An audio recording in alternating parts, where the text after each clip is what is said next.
Easby Abbey was founded around 1152 CE by Raoul Leonnaise de Richmond, the second constable of Richmond Castle, for the order of Canons Regulares Premontre, also known as the Premonstratensians.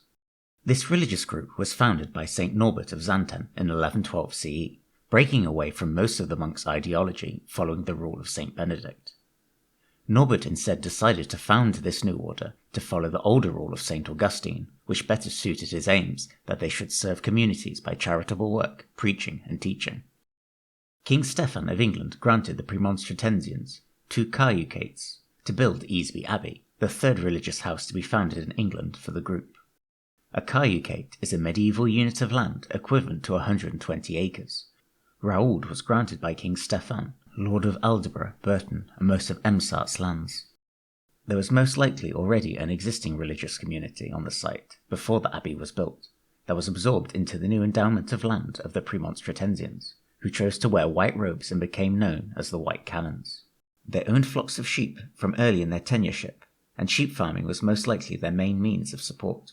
Not much is known of the abbey's earlier buildings. From the mid-12th century, the only masonry that can be identified of this period is a reused doorway in the western section of the cloister.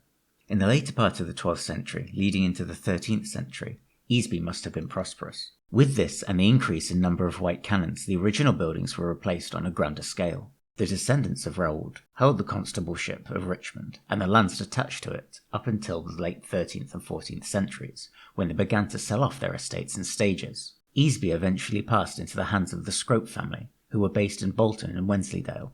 They were landowners of knightly rank and made their burial place in Easby. In all likelihood, they funded for the chancel to be lengthened in the 14th century. Easby was enlarged following a grant of land by Sir Richard Scrope in 1392. In payment of this, the community was to take on a further 10 white canons, 2 chaplains, and 22 poor men. The abbey regularly received visits from a man called Richard Redmond, who was the canon and abbot of Shap Abbey, Bishop of St. Asaph, Bishop of Exeter, and Bishop of Ely. These visits were formal inquiries into the state of the community that the canons served. Through these records, it is revealed that the community was in debt. However, Redmond praised the overall state of the abbey, which was well provided with food and new buildings. When Parliament passed into law the Act of Supremacy in 1534, making the Church of England the established church, with the then King Henry VIII at its head, it began a period known as the dissolution of the monasteries.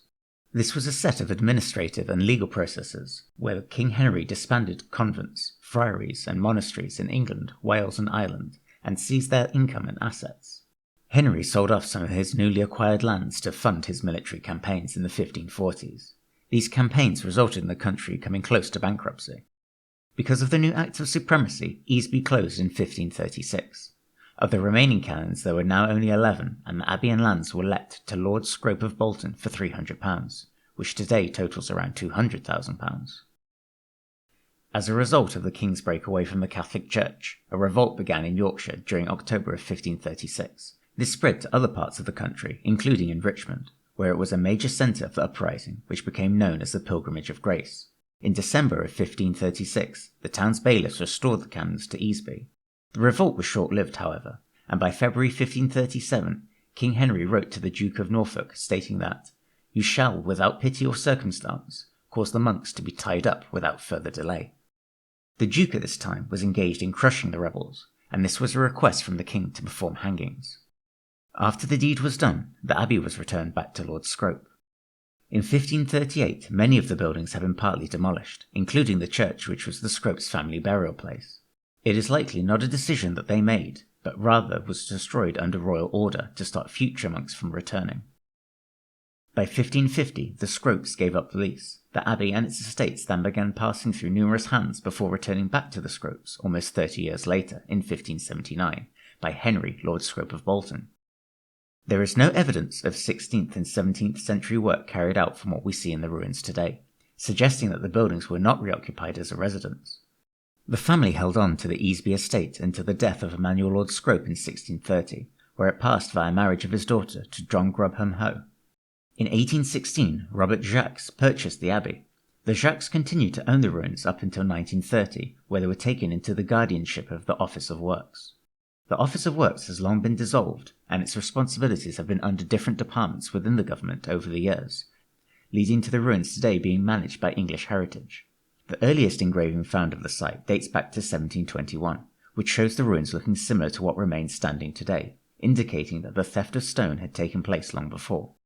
The remains of Easby Abbey are open 24/7 and free to visit, courtesy of English Heritage.